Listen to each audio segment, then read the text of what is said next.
Sebelum kita lanjut, jangan lupa like, comment, subscribe, dan nyalakan notifikasinya agar tidak ketinggalan info terbaru lainnya. Semoga bermanfaat.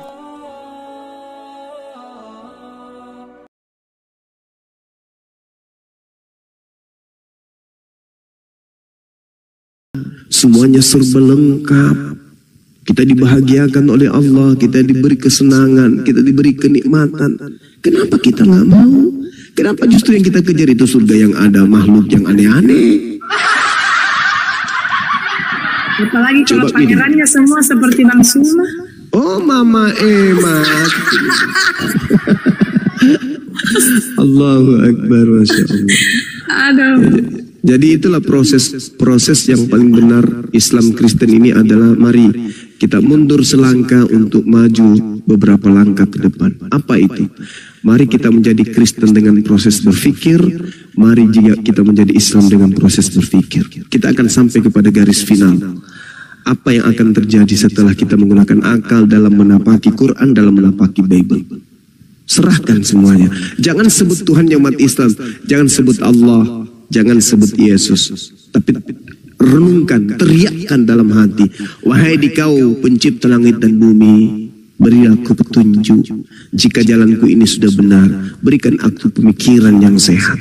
Wahai dikau yang menciptakanku, pemilik aku, yang memiliki aku, yang telah memberikan hidup padaku.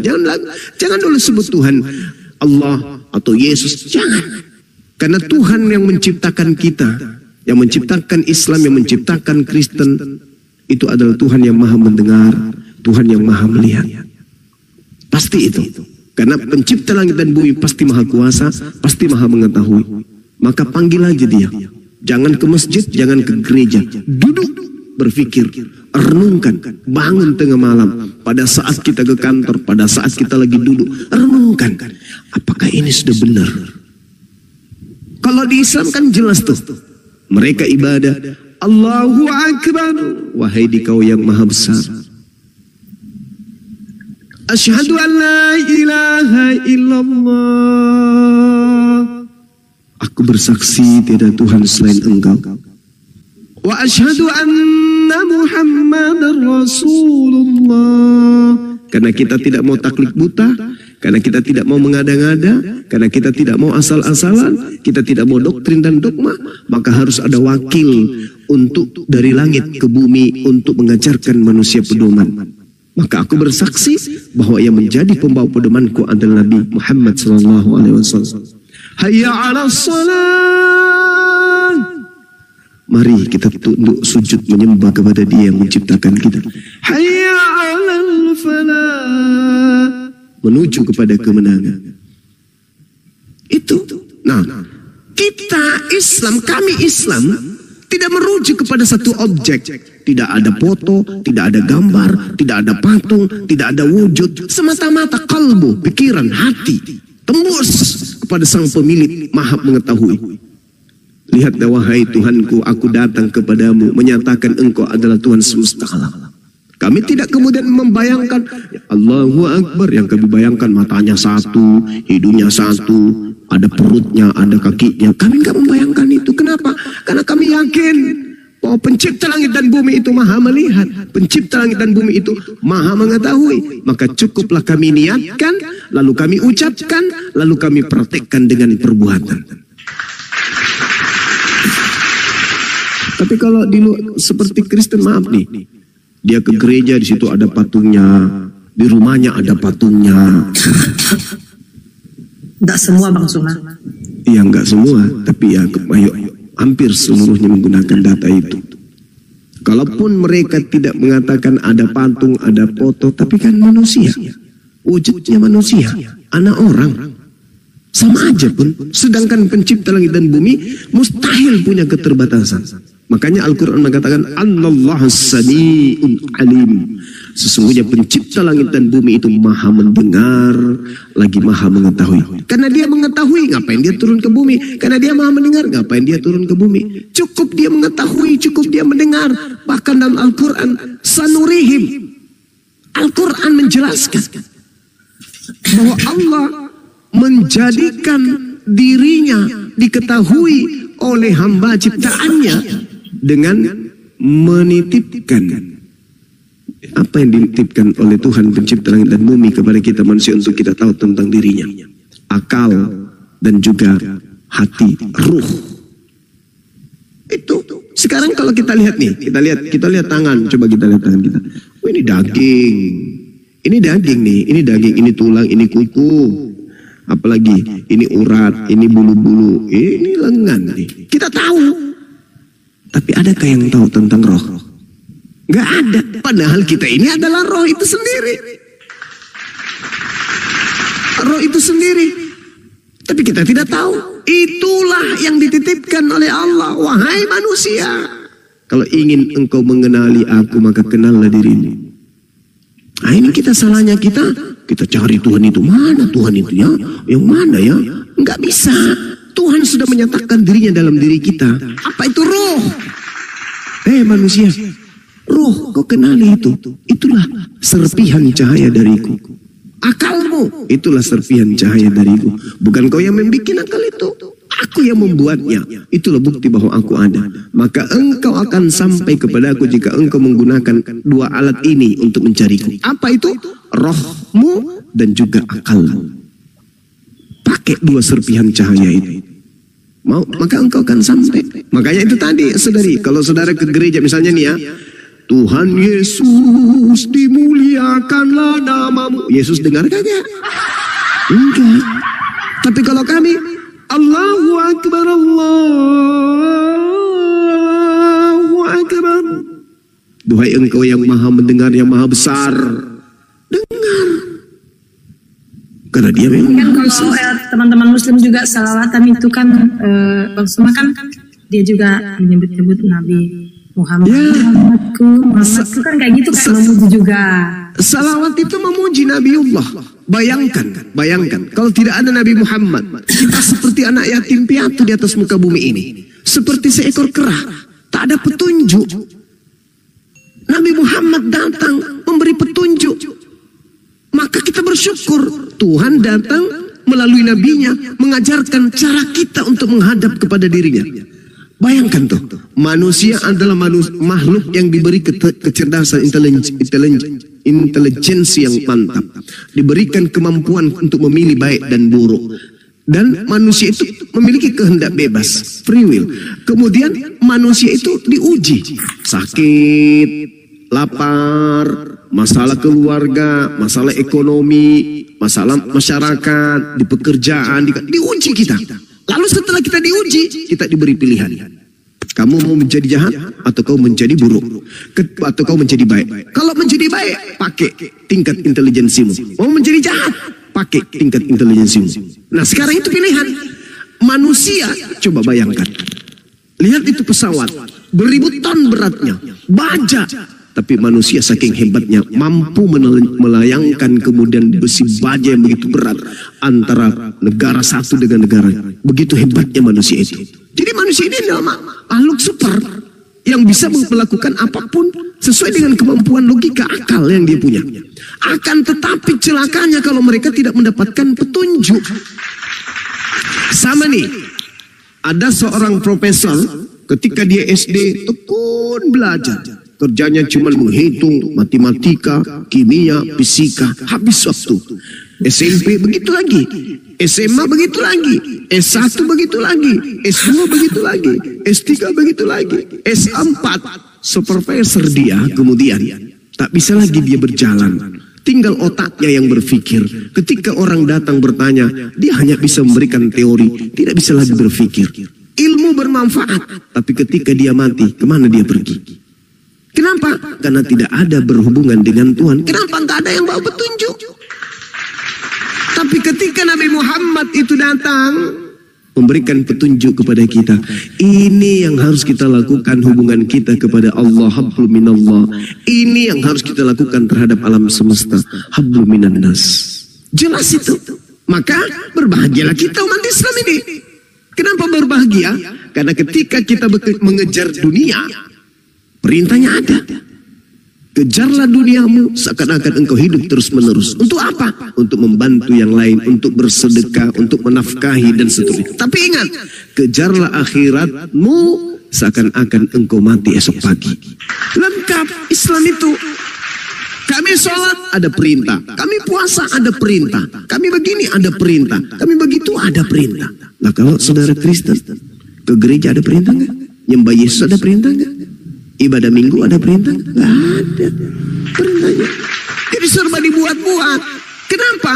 Karena sejatinya utusan pencipta langit dan bumi turun ke bumi ditolak.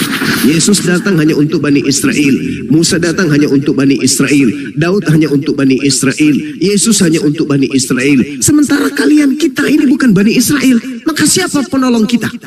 Datanglah kemudian Nabiullah baginda Rasulullah Muhammad SAW yang diutus untuk seluruh umat manusia, litubayyina linnas rahmatan lil alamin.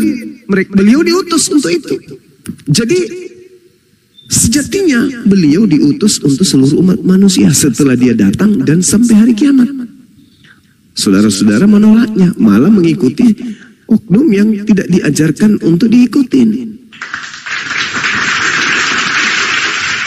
Sekarang kalau saya tanya nih, wahai saudaraku Kristen, adakah Yesus mengajarkan untuk diikuti? Oh, kami pengikutnya. Pengikut siapa? Coba tunjukkan kepada kita, silakan. Mana dalilnya? Tunggu Bang Sumaya. Hal mengikuti Yesus. Iya. Dalam Matius 28. Matius. Ya, di sini kan banyak dijelaskan bahwa Yesus sendiri mengatakan, siapa yang percaya kepadaku, berarti dia percaya kepada Bapa yang mengutus aku.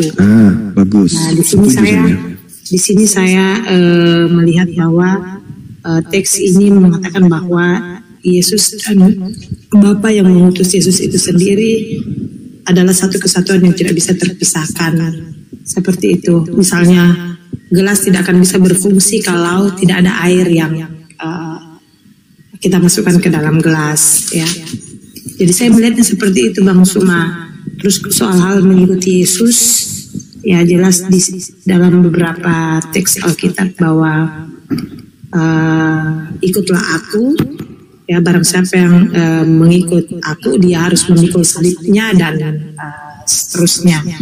Itu kalau dalam tulisan yang ada di Bible, Bang Suma. Jadi ada dalilnya. Tapi kalau teman-teman Muslim mengatakan Yesus sendiri tidak mengatakan ikutlah aku, percayalah kepada aku, ya saya tidak tahu itu Bang Suma. Tapi kalau dalam Bible sendiri itu ada.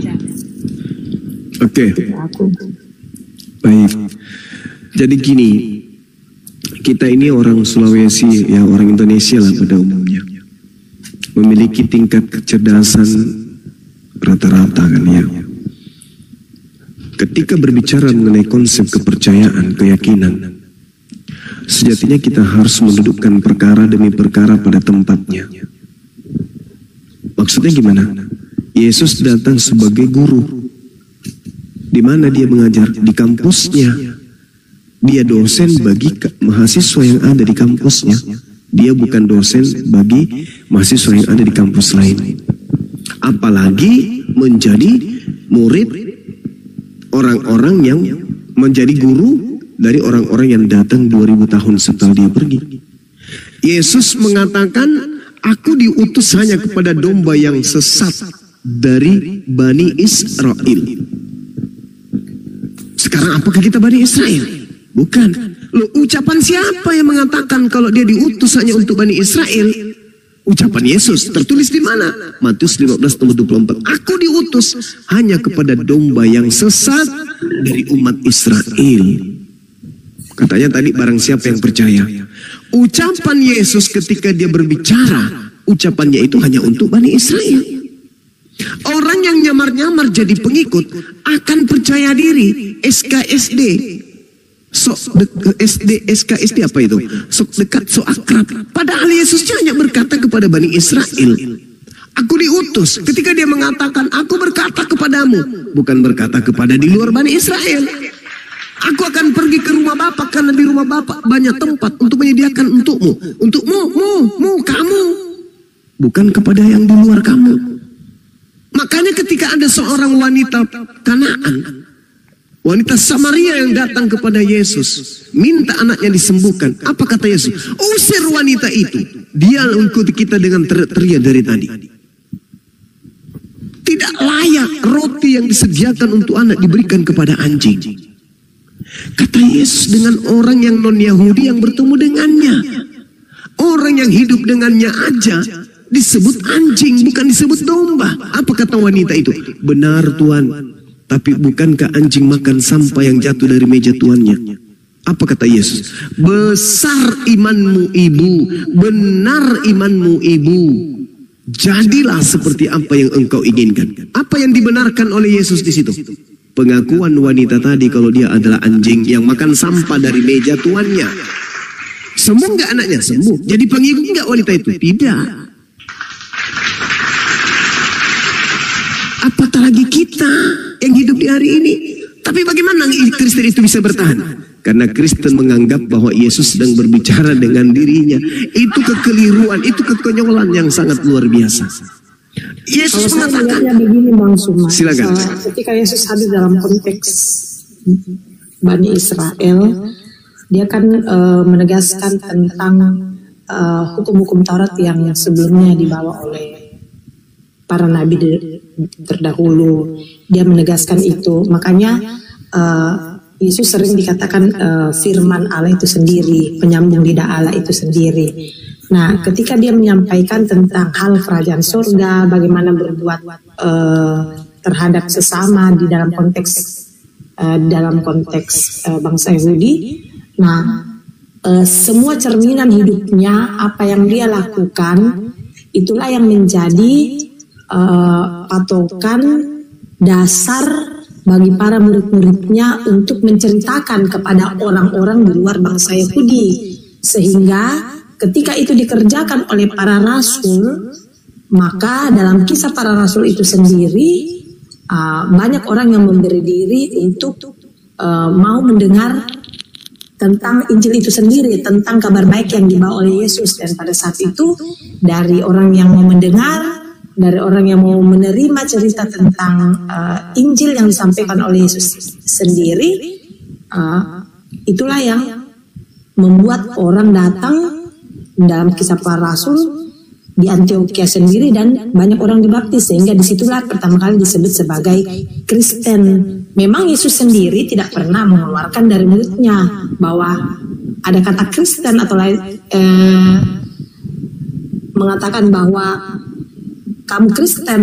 Kata-kata Kristen itu sendiri memang tidak ada dari mulut Tuhan Yesus sendiri, karena Yesus mati itu wafat masih dalam agama Yahudi, Bang Suma, itu yang saya tahu. Tetapi karena teladan hidupnya, berita yang dia bawa, cerminan hidupnya, ya seperti kalau dalam Muslim ya, kalau tidak salah bisa diluruskan kalau salah, teladan-teladan Nabi itu, ya itulah yang dijadikan patokan beberapa cara hidup beragama orang Muslim, karena Nabi melakukan hal-hal yang bisa diteladani. Begitu juga dengan Yesus. Nah, apa yang dilakukan Yesus, apa yang disampaikan, itulah yang dilihat sebagai kabar baik Injil. Diteruskanlah oleh murid-murid untuk semua bangsa. Dan di Antioquia terjadilah Kristen pertama atau gereja mula-mula pada saat itu. Dan memang dalam amanat agung juga dalam Matius 28, Yesus sendiri mengatakan, pergilah sampai ke ujung bumi untuk memberitakan Injil. Jadi memang kalau sejarah memang Yesus datang bagi Bani Israel.